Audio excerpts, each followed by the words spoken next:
ನಿಮ್ಮ ಡಾಕ್ಟರ್ ವಿಶೇಷ ನೇರ ಪ್ರಸಾರ ಕಾರ್ಯಕ್ರಮಕ್ಕೆ ಸ್ವಾಗತ. ನಾನು ಶುಭಶ್ರೀ ಜೈನ್. ಒತ್ತಡದ ಜೀವನ, ಬದಲಾಗುತ್ತಿರುವ ಜೀವನ ಶೈಲಿ, ಜನರಿಗೆ ನೂರಾರು ಆರೋಗ್ಯ ಸಮಸ್ಯೆ, ಯಾವ ಸಮಸ್ಯೆಗೆ ಯಾವ ಚಿಕಿತ್ಸೆ ಅನ್ನೋದೇ ದೊಡ್ಡ ಚಿಂತೆ. ಇಂತಹ ಸಮಸ್ಯೆ ಇರೋರಿಗೆ ಒಂದೇ ವೇದಿಕೆಯಲ್ಲಿ ಸಿಗುತ್ತೆ ಉತ್ತರ. ಇದೇ ಟಿವಿ9ನ ವಿಶೇಷ ಕಾರ್ಯಕ್ರಮ ನಿಮ್ಮ ಡಾಕ್ಟರ್.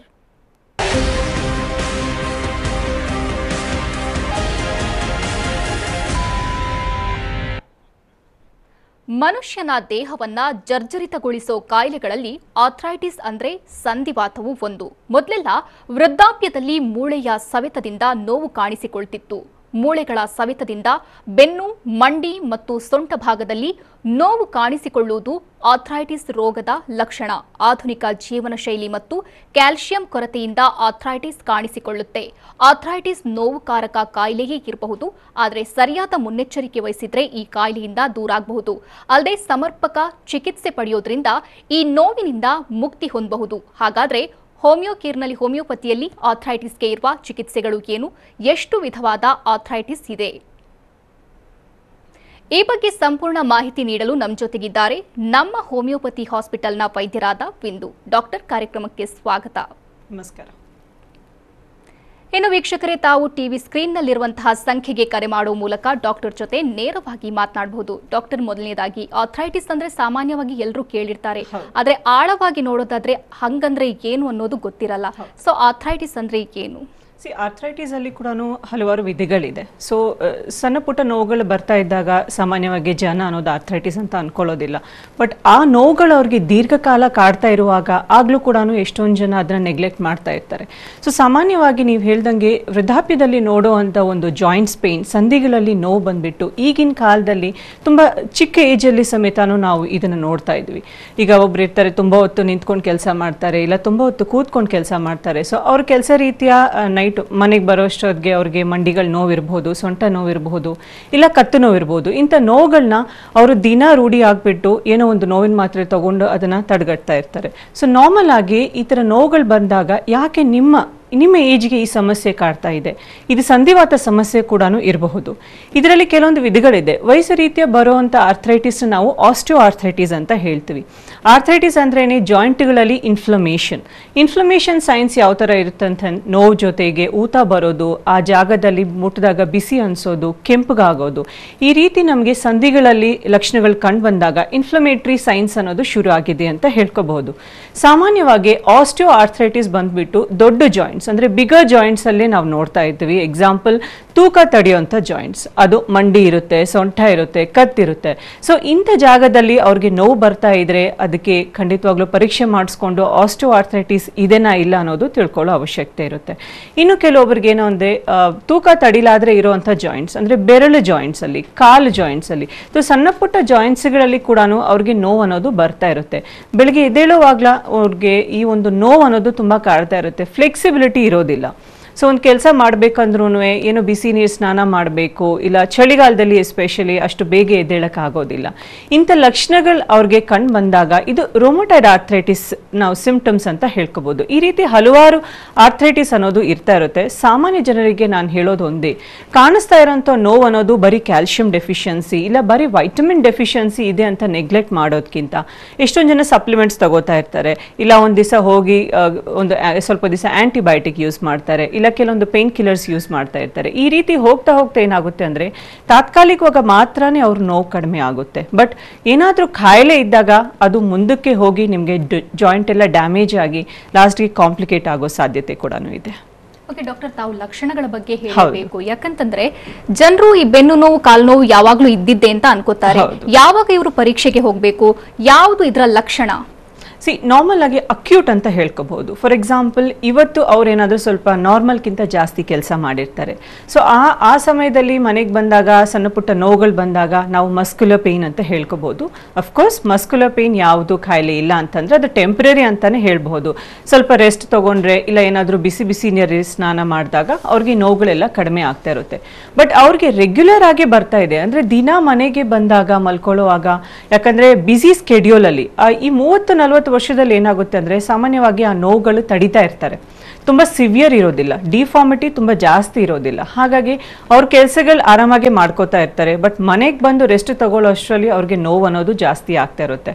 ಸೊ ಇಂಥ ಸಮಯದಲ್ಲಿ ಅವ್ರಿಗೇನಾದರೂ 3 ವಾರಕ್ಕಿಂತ ಹೆಚ್ಚಾಗಿ ನೋವುಗಳು ಕಾಣಿಸ್ತಾ ಇದೆ ಅಂತಂದರೆ ಇದನ್ನು ನಾವು ಕ್ರಾನಿಕ್ ಅಂತ ಹೇಳ್ಕೋಬಹುದು. ಯಾವುದೇ ಖಾಯಿಲೆ ಆಗಿರಲಿ, ಒಂದು ಸಣ್ಣ ನೆಗಡಿ ಕೆಮ್ಮು ಕೂಡ ಆಗಿರಲಿ, 3 ವಾರಕ್ಕಿಂತ ಹೆಚ್ಚಾಗಿ ನಾವು ನೋಡ್ತಾ ಇದ್ರೆ ಅದನ್ನು ಕ್ರಾನಿಕ್ ಅಂತ ಹೇಳ್ತೀವಿ.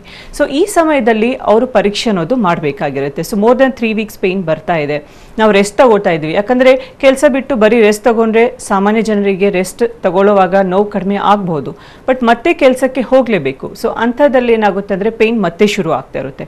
ಸೊ ರೂಟ್ ಕಾಸ್ ಟ್ರೀಟ್ಮೆಂಟ್ ಜೊತೆಗೆ ಮೇನ್ ಯಾವ ಕಾರಣದಿಂದ ಅವ್ರಿಗೆ ಪ್ರಾಬ್ಲಮ್ ಬರ್ತಾ ಇದೆ ಅನ್ನೋದು ಖಂಡಿತವಾಗ್ಲೂ ತಿಳ್ಕೊಳ್ಳೋ ಅವಶ್ಯಕತೆ ಇದೆ. ಓಕೆ ಡಾಕ್ಟರ್, ಇದು ಆರ್ಥರೈಟಿಸ್ ಅನ್ನುವಂಥದ್ದು ಎಷ್ಟು ಡೇಂಜರಸ್, ಇದು ಫ್ಯೂಚರಲ್ಲಿ ಯಾವ ರೀತಿಯಾದಂತಹ ಪರಿಣಾಮವನ್ನು ಬೀರಬಹುದು? ಸೊ ನಾರ್ಮಲ್ ಆಗಿ ನಾವು ಕೂತ್ಕೋಬೇಕಂದ್ರೂ, ಫರ್ಗೆಟ್ ಅಬೌಟ್ ಅಂದರೆ ನಾವು ಕೆಲಸ ಬಿಡಿ, ಒಂದು ಜಾಗದಲ್ಲಿ ಕೂತ್ಕೋಬೇಕಂದ್ರೂ, ನಡಿಬೇಕಂದ್ರೂ, ಓಡಬೇಕಂದ್ರೆ ವಾಟ್ ಎವರ್ ಫಿಸಿಕಲ್ ಆಗಿ ನಾವು ಆಕ್ಟಿವ್ ಆಗಿ ಇರಬೇಕು, ಮೊಬೈಲ್ ಆಗಿ ಇರಬೇಕು ಅಂತಂದಾಗ ನಮ್ಮ ಜಾಯಿಂಟ್ಸಲ್ಲಿ ಇರಬೇಕಾಗಿರೋ ಸ್ಟ್ರೆಂತ್ ತುಂಬ ಇಂಪಾರ್ಟೆಂಟ್. ಸೊ ಅಂಥ ಸಂದರ್ಭದಲ್ಲಿ ಈ ಒಂದು ಆರ್ಥರೈಟಿಸ್ ಸಮಸ್ಯೆ ನಾವೇನಾದರೂ ಅಡ್ವಾನ್ಸ್ ಸ್ಟೇಜಲ್ಲಿ ಇದನ್ನು ಕಂಡಿಡಿದಾಗ ಏನಾಗುತ್ತೆ ಅಂದರೆ ಆಲ್ರೆಡಿ ಅವ್ರಿಗೆ ಜಾಯಿಂಟ್ಸ್ ಡ್ಯಾಮೇಜ್ ಅನ್ನೋದು ಆಗಿರುತ್ತೆ.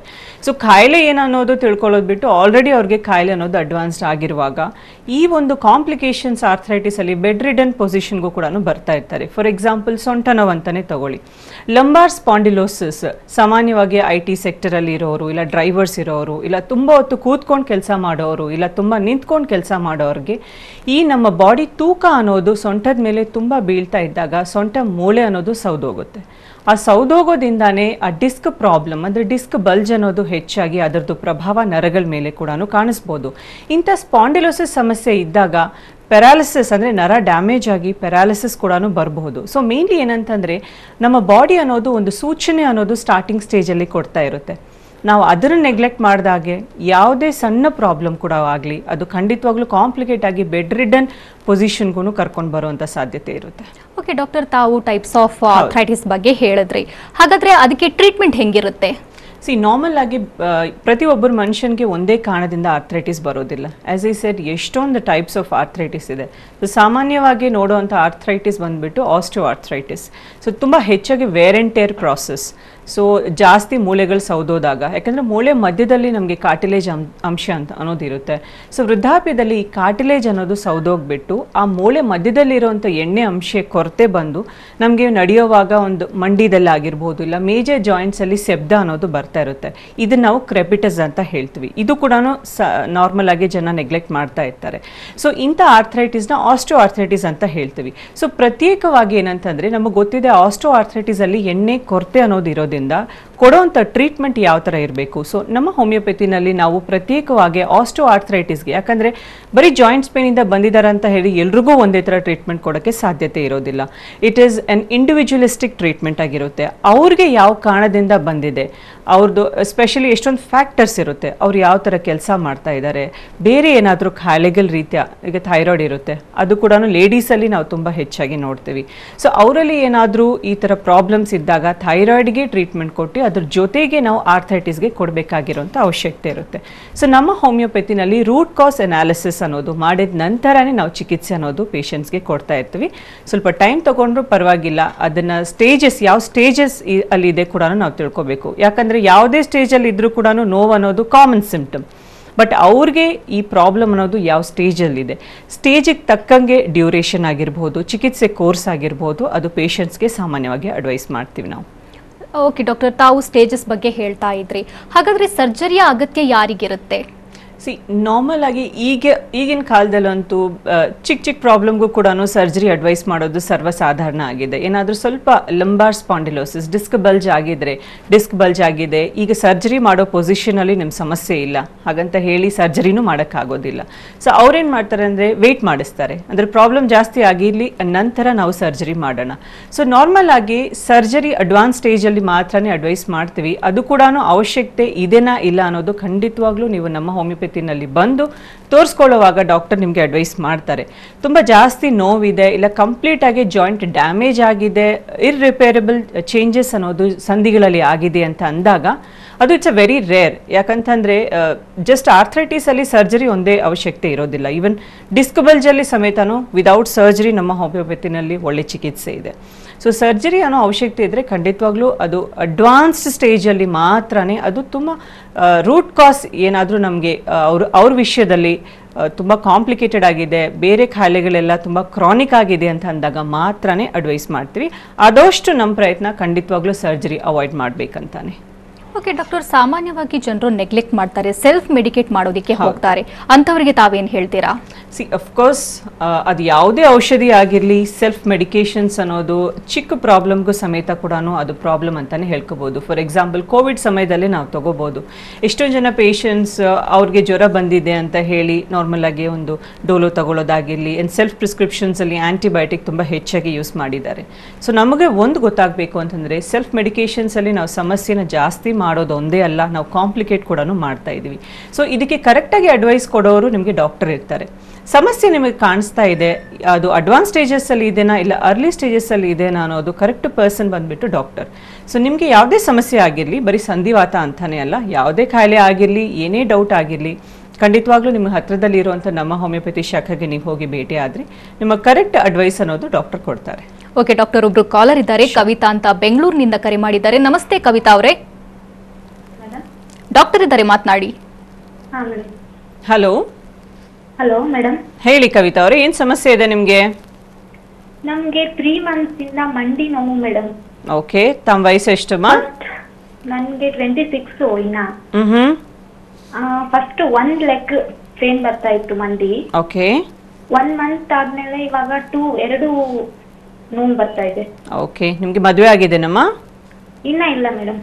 ಓಕೆ, ಸೊ ಬೇರೆ ಏನಾದರೂ ಸಮಸ್ಯೆ ಇದೆನಾ? ಇಲ್ಲ ಪೀರಿಯಡ್ಸ್ ಪ್ರಾಬ್ಲಮ್ ಆಗಿರ್ಲಿಲ್ಲ, ಥೈರಾಯ್ಡ್ ಸಮಸ್ಯೆ ಆ ಥರ ಏನಾದರೂ ಬೇರೆ ಸಮಸ್ಯೆ ಇದೆ? ಏನು ಪ್ರಾಬ್ಲಮ್ ಇಲ್ಲ. ಓಕೆ ಅಮ್ಮ, ನಾರ್ಮಲ್ ಆಗಿ 26 ವರ್ಷದಲ್ಲಿ ನಿಮಗೆ ಮಂಡಿ ನೋವು ಬರ್ತಾ ಇದೆ ಅಂತಂದ್ರೆ ಇಟ್ ಇಸ್ ವೆರಿ ಅರ್ಲಿ ಅಂತಾನೆ ಹೇಳ್ಕೊಬೋದಮ್ಮ. ಇದನ್ನ ಅರ್ಲಿ ಆಸ್ಟಿಯೋ ಆರ್ಥ್ರೈಟಿಕ್ ಚೇಂಜಸ್ ಅಂತ ಹೇಳ್ತೀವಿ. ಸಾಮಾನ್ಯವಾಗಿ ಆಸ್ಟಿಯೋ ಆರ್ಥ್ರೈಟಿಸ್ ಬಂದ್ಬಿಟ್ಟು ಒಂದು ಕಾಲದಿಂದಾನೇ ಶುರು ಆಗುತ್ತೆ. ಅಂದ್ರೆ ಒಂದು ಕಾಲಲ್ಲಿ ನಿಮ್ಗೆ ನೋವಿದ್ದಾಗ ನಮಗೆ ಗೊತ್ತಿಲ್ಲದ್ರೆ ನಾವೇನ್ ಮಾಡ್ತೀವಿ ಅಂತಂದ್ರೆ ಇನ್ನೊಂದು ಕಾಲ್ ಮೇಲೆ ಭಾರ ಹಾಕಕ್ಕೆ ಶುರು ಮಾಡ್ತೀವಿ. ಸೊ ಸ್ವಲ್ಪ ತಿಂಗಳಾದ್ಮೇಲೆ ಆಟೋಮ್ಯಾಟಿಕ್ಲಿ ಆ ಕಾಲ್ ಕೂಡ ನೋವು ಅನ್ನೋದು ಶುರು ಆಗ್ತಾ ಇರುತ್ತೆ. ಸೊ ನೀವು ಈಗ ಸ್ಟಾರ್ಟಿಂಗ್ ಅಲ್ಲೇ ನೀವು ಇದಿರಲ್ಲ, ಸೊ ನೀವೇನ್ ಮಾಡಿ ಅಂತಂದ್ರೆ ಹತ್ರದಲ್ಲಿ ಇರುವಂತ ನಮ್ಮ ಹೋಮಿಯೋಪತಿ ಶಾಖೆಗೆ ಒಂದ್ಸತಿ ಹೋಗಿ ಭೇಟಿ ಆಗಿಮ್ಮ.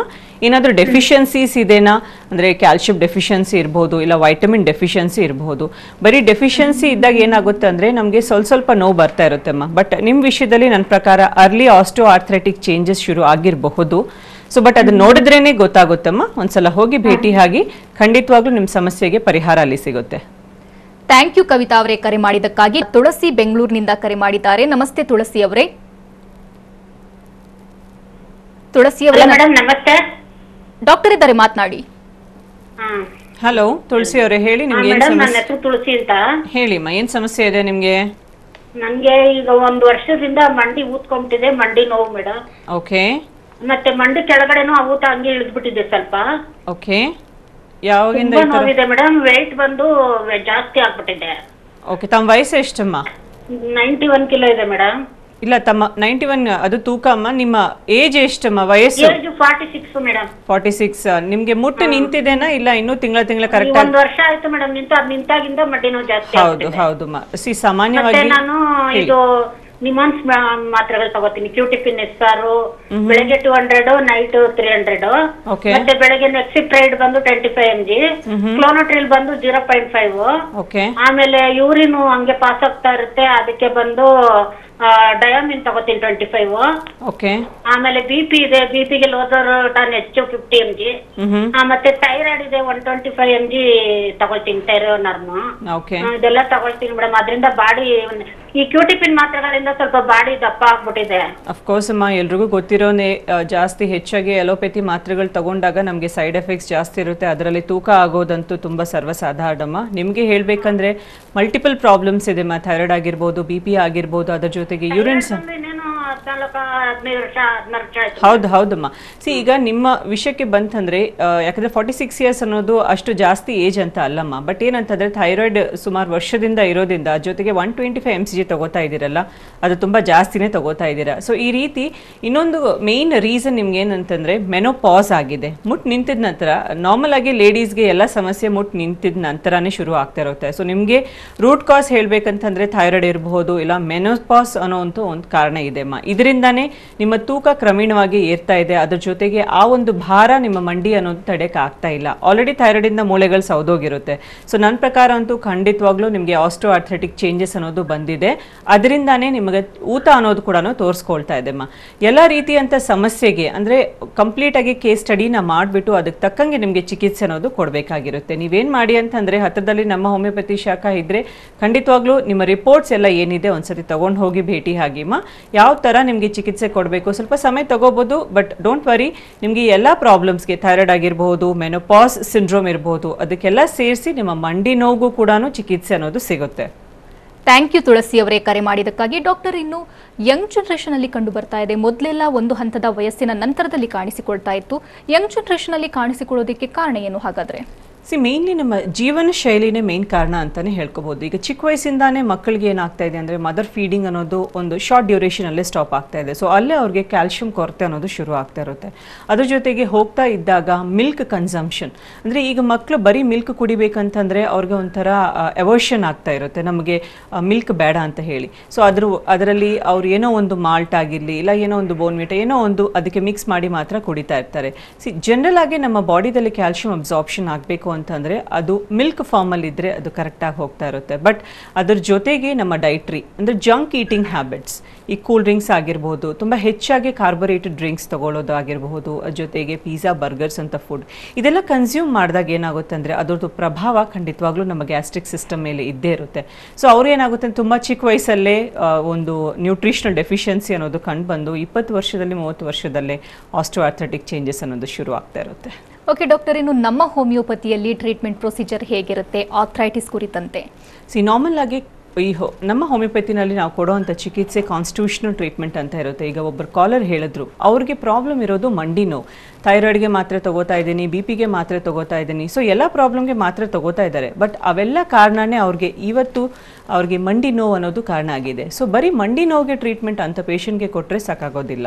ಸೊ ನಮ್ಮ ಹೋಮಿಯೋಪತಿನಲ್ಲಿ ನಾವು ಎಲಾಬರೇಟ್ ಆಗಿ ಕೇಸ್ ಸ್ಟಡಿ ಅನ್ನೋದು ಮಾಡ್ತೀವಿ. ಅವ್ರಿಗೆ ಬಂದಿರೋ ಕಾರಣ ಏನಿದೆ ಪ್ರತ್ಯೇಕವಾಗಿ ಅವ್ರಿಗೆ ಚಿಕಿತ್ಸೆ ಅನ್ನೋದು ಕೊಡೋದ್ರಿಂದ ನಾವು ನೋವು ಮಾತ್ರನೇ ಅಲ್ಲ, ನೋವು ಬಂದಿರೋಂಥ ಕಾರಣಗಳೇನಿದೆ ಅದಕ್ಕೆ ಪರ್ಮನೆಂಟ್ ಸೊಲ್ಯೂಷನ್ ಅಂದರೆ ವಯಸ್ಸು ರೀತಿ ಅಂದರೆ ಇರೆಸ್ಪೆಕ್ಟಿವ್ ಆಫ್ ದ ಏಜ್ ಆಗಿರ್ಬೋದು, ಜೆಂಡರ್ ಆಗಿರ್ಬೋದು, ಕಾರಣಗಳಿರ್ಬೋದು, ಪ್ರತ್ಯೇಕವಾಗಿ ಅವ್ರಿಗೆ ನಾವು ಕಾನ್ಸ್ಟಿಟ್ಯೂಷನಲ್ ಟ್ರೀಟ್ಮೆಂಟ್ ವಿಧಾನ ಅನ್ನೋದು ಫಾಲೋ ಮಾಡ್ತಾ ಇರ್ತೀವಿ.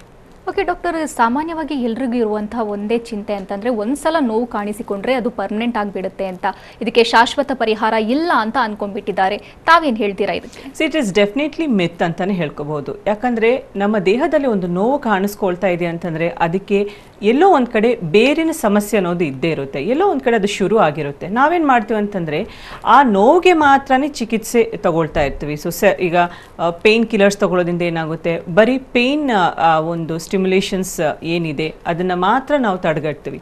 ಬಟ್ ಏನಾಗುತ್ತೆ ಅಂದರೆ ಯಾವ ಕಾರಣದಿಂದ ಅವ್ರಿಗೆ ಪೇಯ್ನ್ ಬಂದಿದೆ ಅನ್ನೋದು ನಾವು ಖಂಡಿತವಾಗ್ಲೂ ಟ್ರೀಟ್ ಮಾಡೋದಿಲ್ಲ. So that is a speciality of ನಮ್ಮ ಹೋಮಿಯೋಪತಿ.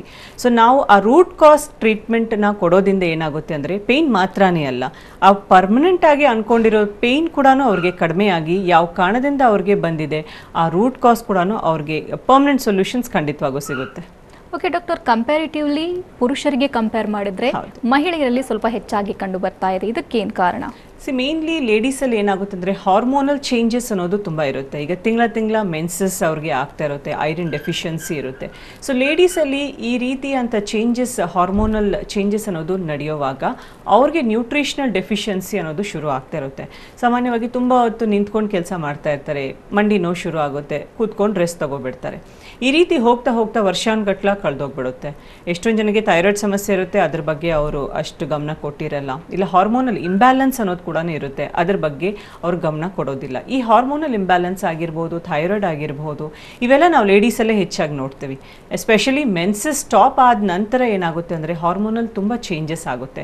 ಅದರಿಂದ ಅವ್ರಿಗೆ ತೂಕ ಜಾಸ್ತಿ ಆಗೋದು, ಅದರದ್ದು ತೂಕ ಜಾಸ್ತಿ ಆದಾಗ ಆಫ್ಕೋರ್ಸ್ ನಮ್ಮ ವೆಯ್ಟ್ ಅನ್ನೋದು ಜಾಯಿಂಟ್ಸ್ ಮೇಲೇ ಬೀಳುತ್ತೆ. ಅವಾಗ ಏನಾಗುತ್ತೆ, ಅದ್ರದ್ದು ಪ್ರಭಾವ ಮಂಡಿ ಮೇಲೆ ಬಿದ್ದು ಮಂಡಿ ತುಂಬ ನೋವುಗಳು ಬರ್ತಾ ಇರುತ್ತೆ. So that is a main reason ಲೇಡೀಸಲ್ಲಿ ಬರೋವಂಥ ಕಾರಣ ಹಾರ್ಮೋನಲ್ ಚೇಂಜಸ್. ಅದು ಥೈರಾಯ್ಡ್ ಆಗಿರಬಹುದು. ಏನೋ ಒಂದು ಮಾತ್ರೆ ತಗೋತಾ ಇದ್ದೀವಿ, ನಮ್ಮ ಥೈರಾಯ್ಡ್ ನಾರ್ಮಲ್ ಇದೆ ಅನ್ನೋದು ಇದು ಕರೆಕ್ಟ್ ಚಿಕಿತ್ಸೆ ಅಲ್ಲ. ಥೈರಾಯ್ಡ್ ಅನ್ನೋದು ಒಂದು ನ್ಯಾಚುರಲ್ ಹಾರ್ಮೋನ್. ಥೈರಾಯ್ಡ್ ಅಂತಾನೇ ಅಲ್ಲ, ಎಷ್ಟೊಂದು ಹಾರ್ಮೋನ್ಸ್ ನಮ್ಮ ದೇಹದಲ್ಲಿ ನ್ಯಾಚುರಲ್ ಆಗಿ ರಿಲೀಸ್ ಆಗ್ತಾ ಇದೆ ಆ್ಯಂಡ್ ನ್ಯಾಚುರಲ್ ಆಗಿ ರಿಲೀಸ್ ಆಗಬೇಕು. ಅದು ತಾತ್ಕಾಲಿಕವಾಗಿ ನಾವು ಹೊರಗಡೆಯಿಂದ ಸಿಂಥೆಟಿಕ್ ಹಾರ್ಮೋನ್ ತಗೊಂಡಾಗ ಅದರದ್ದು ಪ್ರಭಾವ ಅಷ್ಟು ಮಟ್ಟಿಗೆ ಇರುತ್ತೆ. ಸೊ ಹಾಗಂತ ಹೇಳಿ ನಾವು ಲೇಡೀಸಲ್ಲೇ ಎಸ್ಪೆಷಲಿ ಡೆಲಿವರಿ ನಂತರ ಆಗಿರ್ಬೋದು, ಇಲ್ಲ ಮೆನೋಪಾಸ್ ನಂತರ ಆಗಿರ್ಬೋದು, ಸಾಮಾನ್ಯವಾಗಿ ಲೇಡೀಸಲ್ಲೇ ನಾವು ಆರ್ಥ್ರೈಟಿಕ್ ಚೇಂಜಸ್ ಹೆಚ್ಚಾಗಿ ನೋಡ್ತೀವಿ. ಓಕೆ ಡಾಕ್ಟರ್, ಆರ್ಥ್ರೈಟಿಸ್ ಬಗ್ಗೆ ಸಾಕಷ್ಟು ಮಾಹಿತಿ ವಿಚಾರಗಳನ್ನು ಹಂಚಿಕೊಂಡ್ರಿ. Thank you so much. Thank you so much. ಇನ್ನು ವೀಕ್ಷಕರೇ, ತಾವು ಡಾಕ್ಟರನ್ನ ನೇರವಾಗಿ ಭೇಟಿಯಾಗಬೇಕು ಅಂದರೆ ಅಡ್ರೆಸ್ ಪ್ಲೇಟ್ ಇಂತಿದೆ. ನಮ್ಮ ಹೋಮಿಯೋಪತಿ ಬೆಂಗಳೂರು ಶಾಖೆಗಳು ಮಲ್ಲೇಶ್ವರಂ, ಜಯನಗರ. ಇತರ ಶಾಖೆಗಳು ಹುಬ್ಬಳ್ಳಿ, ಮೈಸೂರು, ದಾವಣಗೆರೆ, ಕಲಬುರಗಿ, ಹಾಸನ, ಶಿವಮೊಗ್ಗ, ಹೊಸಪೇಟೆ, ಬೆಳಗಾವಿ, ಉಡುಪಿ. ಮಹಾರಾಷ್ಟ್ರ ಮುಂಬೈ, ಪುಣೆ, ಸೋಲಾಪುರ, ಖೋಲಾಪುರ, ನಾಗ್ಪುರ, ಔರಂಗಾಬಾದ್, ನಾಸಿಕ್. ದೂರವಾಣಿ ಸಂಖ್ಯೆ 96-202-40-240.